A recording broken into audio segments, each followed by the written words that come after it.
All right, gentlemen, good morning. Good morning. I see, This is I sparse. see, you know, one cup of coffee here is, let the record note that, Yeah, I brought my The own, vice- so this too. Sorry. I guess the little people don't get coffee. All right, so, this is gonna be a quick meeting.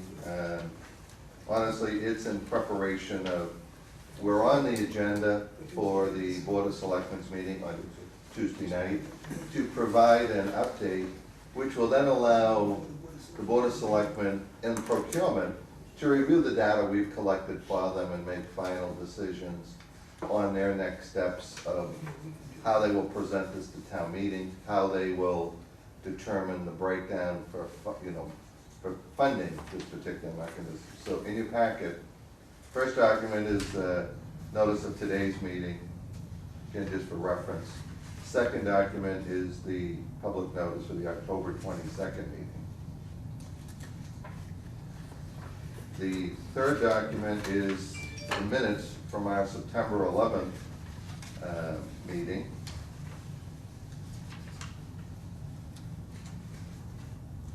I'm not sure if anyone have any questions? I think there's one error on the back. It says next meeting is October 17th. When in fact it's October 18th on the last page. I think we can just move to accept with that little amendment. Make a motion to accept. Second. All in favor? Aye.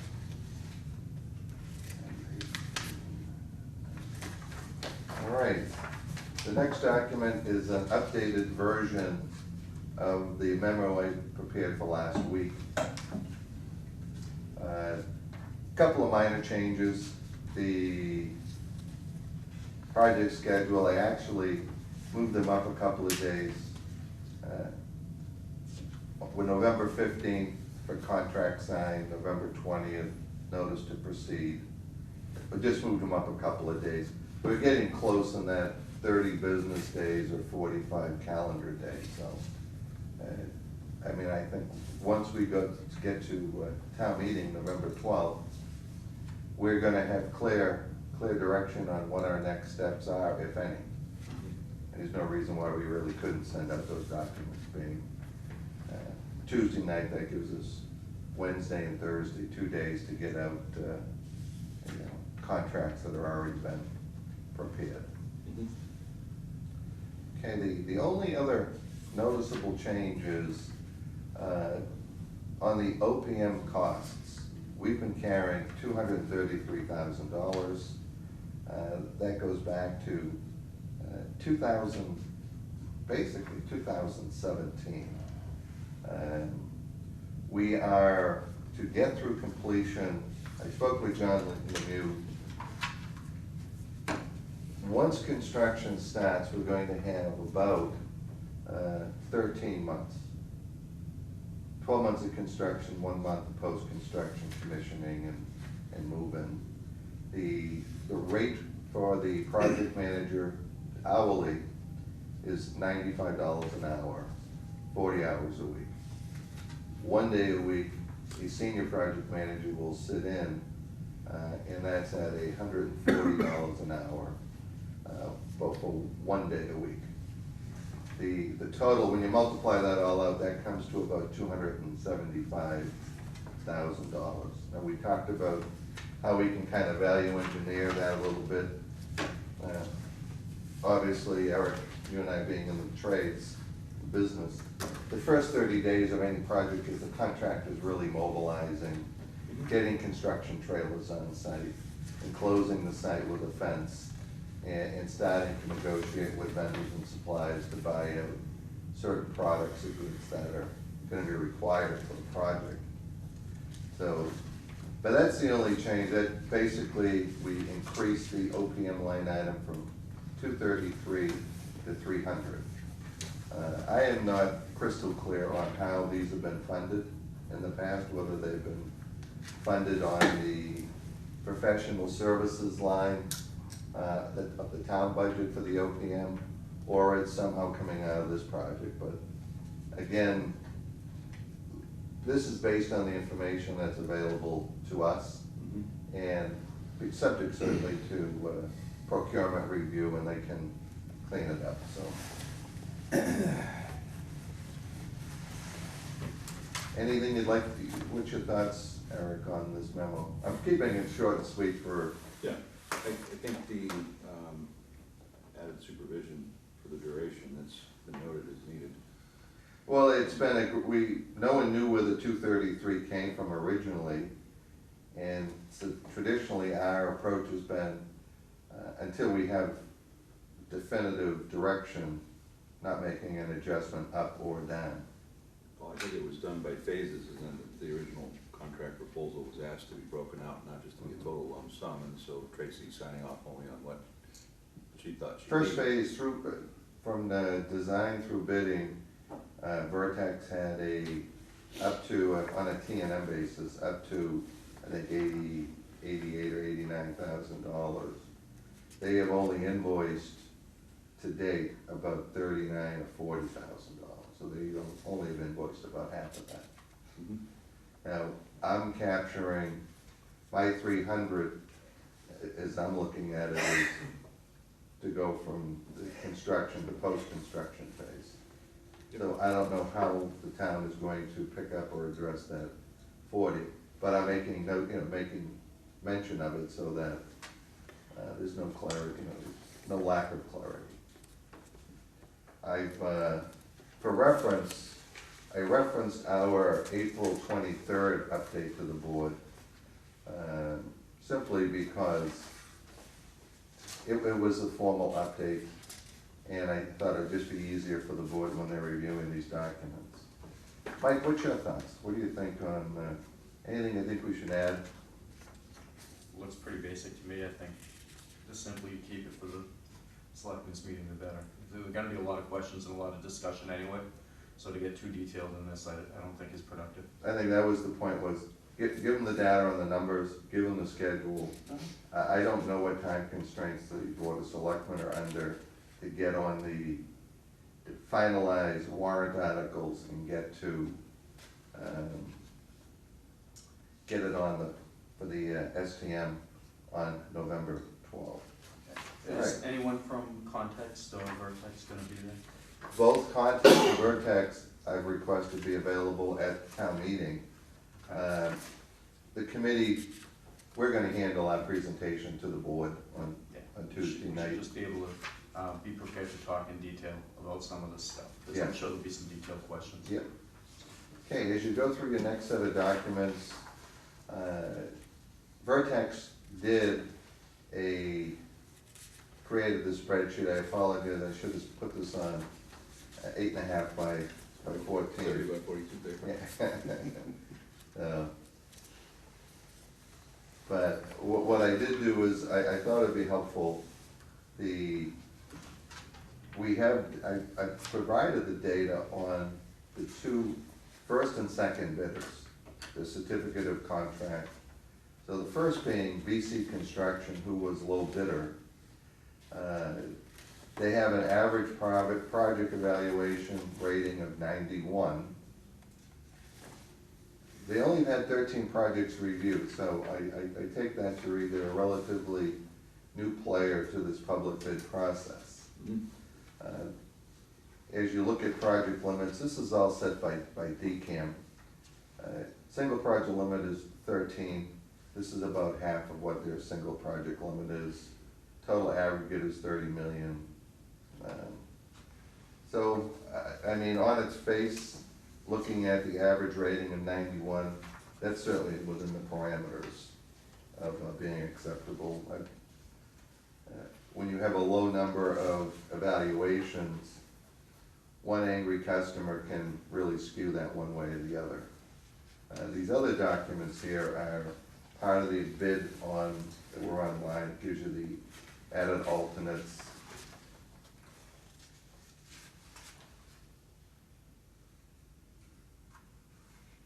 Is there anything that says which the bidding GC actually has in terms of his capacity, total capacity? Well, yeah, he's qualified to do up to 30 million. his project, But what is his current limit? These are his limits, but what is his current status or position, do we know? that's a good question. I'm going by the premise that he was qualified by DCAM to bid this. Yep. There's been nothing come back, so he's within those parameters. Yep. But I think it's a good point, we can follow up. I'll be honest with you, there is some controversy with BC Construction. They were the low bidder on the Drake Fire Department. Drake elected not to go forward with BC Construction. I don't know what the rationale was from that, but it may be worthwhile to look at that. Drake had decided to rebid it, and it went up an additional 10 to 12%. I'm not sure if they wanted to rebid it to see if they could get a better bid. Or just a different bid? Yeah, I think the second bidder, BC Construction rebid the project and came in second on that.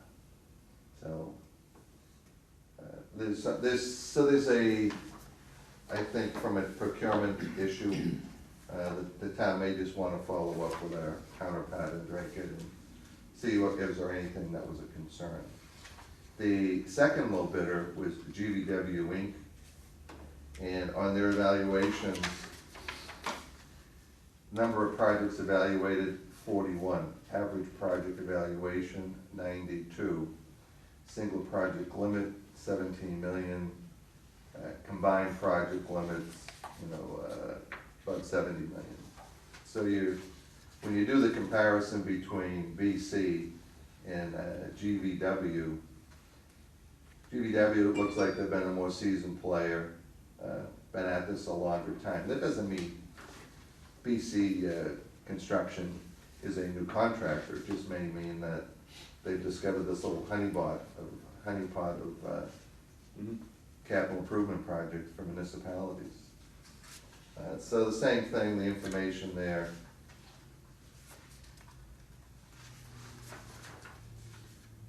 Again, this is just more to give the Board of Selectmen for their review, the data. Ultimately, it's their decision.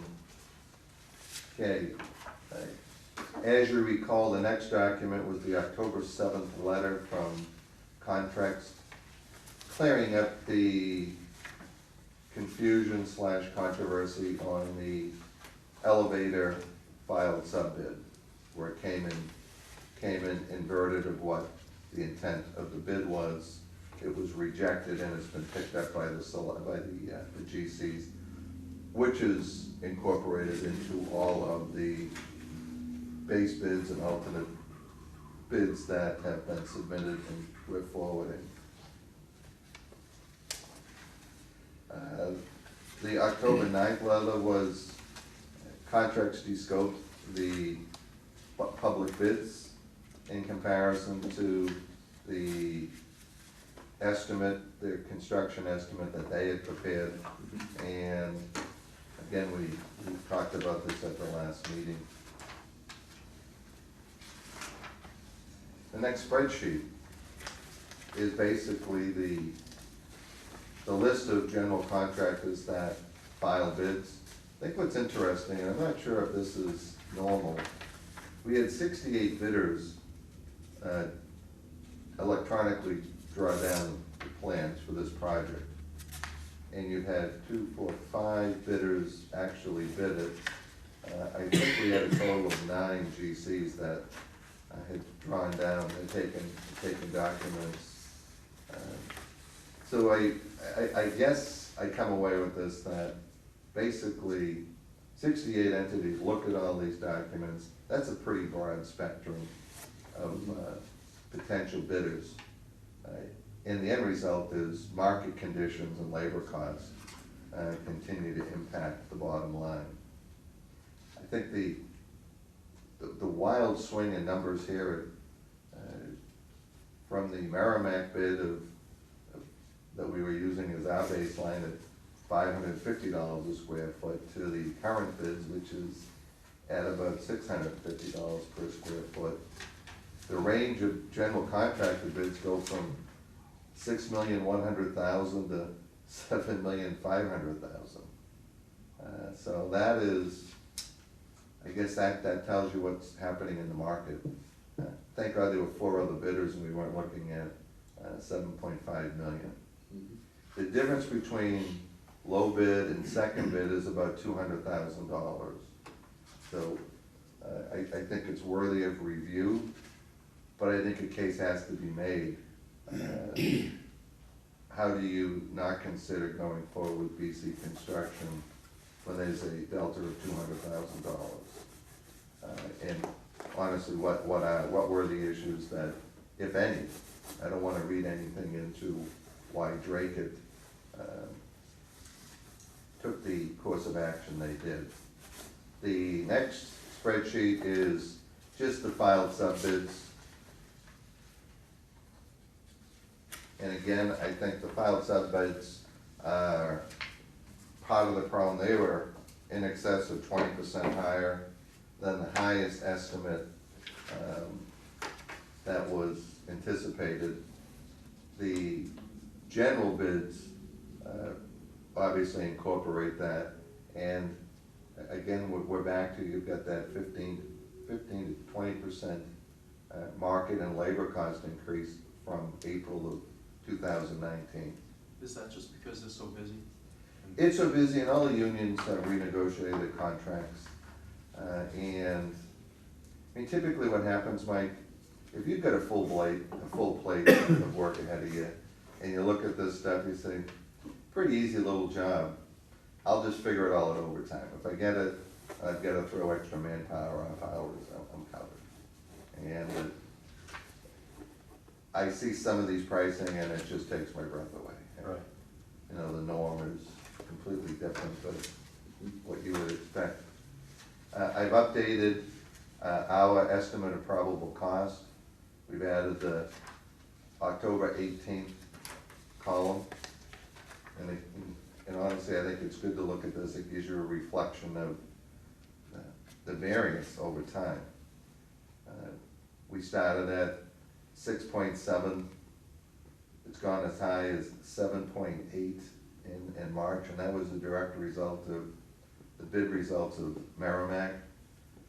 And we're back to almost 8.3. Now again, that's a snapshot of how we're tracking costs. That includes the $321,000 of reserve or contingency, but that's normal. And our FF&E is about $550,000, including communication tower. I still anticipate we probably have about $150K of potential savings there as we close down on furniture and items like that, electronics, what's actually being duplicated and what are we putting in new and what are we moving over. Last document is the schedule. And again, that's just reflective of the memo to the selectmen. Just to give everybody kind of a working timeline. I think one of the things that I was happy that we did was talking of moving town meeting back to November, so that all of this stuff we wouldn't be convening a special town meeting to do that. But, so that's basically the packet, subject to any comments that I think the Board of Selectmen would be interested in seeing. And as the documents reflect, I did post a joint meeting for the committee with the Board of Selectmen, so anyone in attendance from the committee can chime in on helping answer any questions. The reality is, time is of the essence. We knew that. We've operated at what would be considered light speed from the municipal governance level to get this design permitted up to bid in a relatively short period of time. Obviously, hindsight being 20/20, had we been able to get this out a bit earlier, they would be a direct savings. You know, one thing I wanna mention too is there's always confusion on the empirical history of this project. And back in October of 2016, we had our special town meeting in which a number of potential pathway forward to address town hall and the police station were discussed. And if everyone recalls, it was voted down. By chance, the ballot question was already on the ballot, that passed in November. But I think what gets lost in the translation here is any discussion, any predictions back in October, we go back to a blank slate, as when that vote went to 0, all of the discussions at that point become moot. When the ballot question was approved, it generated a special town meeting in January, in which and the good thing about having these recorded, the number of 6.5 million, which was a carryover of 2016, was adopted, and the instructions were clear. And I sent this video out to everybody involved, that the selectmen presented building a standalone police station on the Morgan Avenue lot, and if there were any funds left over to allocate those to town hall repairs or renovations.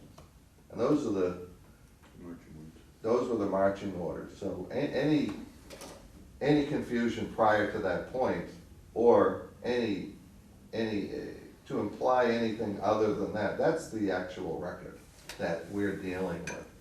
And this project's been kicked around so long, it's pretty easy to commingle what we discussed back in 2012, Mike, when you and I were on the original site selection committee, to where we're actually at. But that, I took the time to go through each of those meetings, and chronologically, that seems to me to be the best analogy of where we're at. But It was pretty straightforward. There were several options on the table, and each option was, voted out.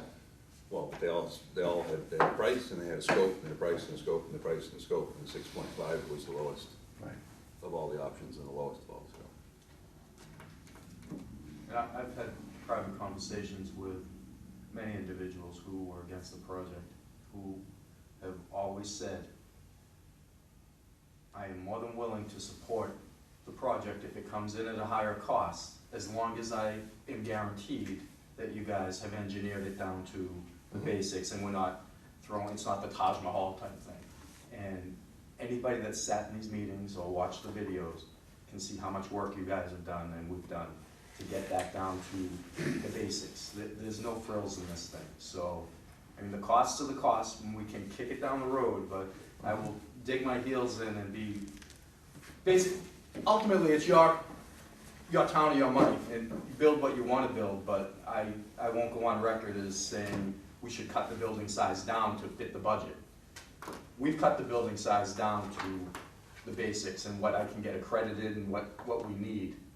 Now it's up to the town to say, we want to build that or we don't. And, you know, and how they fund it, whether how the selectmen choose to fund it is up to them and up to the voters. But, I mean, I think we've done our due diligence to keep the scope of this project down as low as we can, so. Eric, what's your, Yeah, I mean, I was thinking of that too. I mean, obviously scope is money, but there isn't a square foot you can cut out without taking out a room that. I mean, the standing joke is the only 12 feet we could take out is Mike's closet, but he doesn't get a locker. Right. And we're not going there, Mike, I promise you that. We have done our job. We have value engineered this down to a point that we've all put our name on this project. I'm comfortable doing with it. Eric, I know you are, as is John. We've given you a little ability with a functional third floor attic space that will be accessible, so that as tight as this is, and not knowing what future requirements and mandates come down that you would then have to incorporate into your daily operations. We have some ability there to go forward, but this is really, it's, the rubber meets the road. You either want to build a police station, make sure that our patrolmen and officers are in a safe, modern environment, or you don't. But to think that we're going to reopen and renovate, revamp this from here, I can tell you what, that'll be my last day volunteering for these committees, because reasonable people have to recognize at some point in time that the due diligence has been done. We are all taxpayers, whether we're on these committees or not, and this is the best step forward for the town to address at least its police department needs. Well, that was one of the points I was gonna make too, is, you know, for me to stand before town meeting and make that argument, it kinda rings hollow, because I'm a direct beneficiary of the building, you know? But for you, John, and Eric to stand before town meeting, you're taxpayers. You don't wanna put your name to something that's gonna raise your taxes any more than it has to. I mean, that's really important for people to realize. The building committee, the voting members of the building committee are taxpayers, and that's huge, because you don't want your taxes to go up, and I don't blame you. So, I think you've done a great job. I think the committee as a whole, with Context and Vertex and myself, we've really worked hard to get it down to the bare basics, and I think it's a good design. I mean, it's a sign of the times. I mean, there's no greater honor to be, other than to be able to participate in public service, you know, working on these volunteer committees or running for elected office. Anyone that does either, you know, I always tip my hat to. But we're in this contentious climate now, where that we no longer ask thoughtful, deliberate questions, and it becomes, I got you, witch hunt this stuff. You know, I, for one, I'm tired of seeing it at town meeting. I think we all need to reflect and decide what we want to be as a community. But more importantly, you know, having the reasonable amount of being respectful. We can all disagree, but being respectful and not combative, you know, antagonistic or repetitive is a pathway forward for keeping our town moving in the right direction. We have a AAA bond rating, amazing. We have $2.8 million in free cash. Again, that's a credit to our town leadership in procurement, our town administrator. But more importantly, that doesn't happen without the oversight of the Board of Selectmen. So, for whatever it's worth, town's never been in any better shape or any better financial condition. Eric, you can have the last word. Want to move to adjourn, or you want to get something off your chest? No, I think you pretty much said it. I don't think there's anything that we can cut out of it, and it's an unfortunate timing and circumstance for the bid. It would be interesting if Context had any context on other bids to size this up. Do we need any support with that? Is that going to just come out at the Board of Selectmen or come out at the annual town meeting in terms of what's current, other data or currency in the marketplace? I think one thing that's going to happen, the filed sub-bids are due today on Essex. Right. And again, that's within our certainly a geographical region. It will be interesting to see where that came in. Now, I mean, as we all know, Interesting for a you project. can't use square footage. We Nope. do, but you can't because. But it's twice, the project is stacked up to be twice the amount of work. But it'll be interesting to see what they carried as a construction estimate at 100% drawings Right. versus what it comes in at. And, you know, again, we've always operated on the premise that we look at bid results and use that until new bid results come in. So we'll see where it is. Right. All right, Chief, anything else? I'm good. All right. See you Tuesday night. Do we have a motion to adjourn? Motion to adjourn. We gotta Second. continue to send